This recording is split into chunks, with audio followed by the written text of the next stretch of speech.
Now, suppose you're bringing somebody back and it's not about the military. The military is hot right now. And what we're usually looking at here is bringing people back who left on good terms. So that's the usual standard there. In your business, somebody that goes to a competitor, that's probably going to be standard, not unusual. And as long as you're very careful at what they bring back in. One issue that's becoming very hot today is people coming from a competing employer and they bring proprietary information with them. I know this is tempting. Do not do it. It's that simple. I say that as with my lawyer hat on. Do not let people bring proprietary information with them, because you are as guilty as they are, and they are in trouble. And in fact, if someone in an interview offered to you to bring proprietary information, I would, in my personal opinion, I would disqualify that person.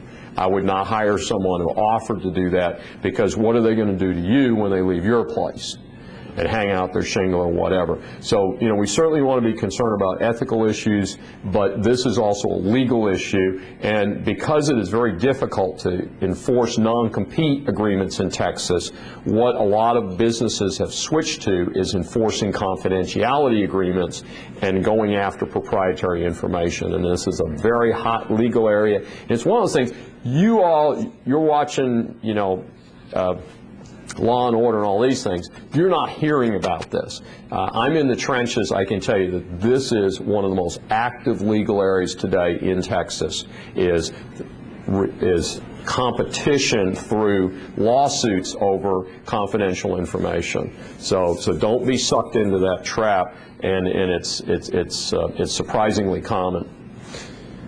One of the things is somebody retires and then they come back to work. The big issue there is on benefit issues, and whether they will unretire and stop taking benefits and stuff like that. It's not a major issue today, but it can be a big issue in certain settings.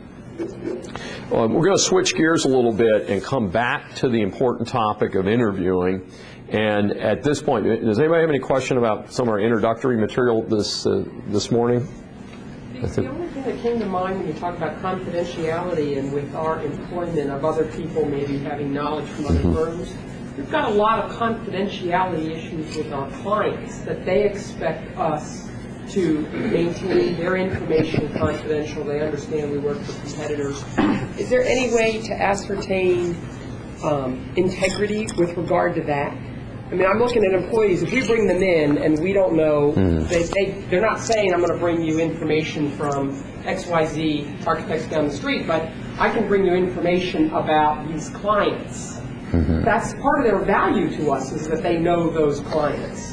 Yeah, and that's why non-compete agreements are so difficult to enforce, because you don't get a lobotomy because you change jobs. Yeah. So at least we hope not. And so in situations like that, when people come in, we expect them to have the intellectual and experiential value that they've gained from being at other workplaces, but we're really focused on documents and things like that. That's the stuff. And remember, document is anything that holds media.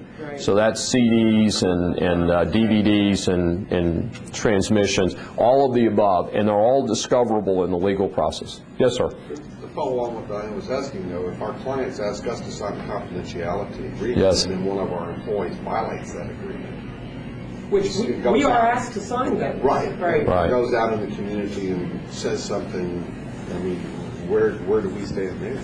Well, from a process standpoint, we recommend that you have a confidentiality agreement with all of your employees that you should have, and that's your starting point. For any professional organization like this, we would encourage you to do that, and so that way you have a blanket agreement that precedes any of your clients asking you for it, and so that would be if that's not standard, I would certainly recommend that at this point, because you're certainly confronted surrounding that. And then the answer is if you find an employee has violated the confidentiality agreement, it's a discipline matter. I mean, if it's an inadvertent thing, you say you have somebody's recently out of college or new to the business and you're working with them, you're going to do some type of progressive discipline. But it may, in a breach of confidentiality, even a first time, it may be a written warning.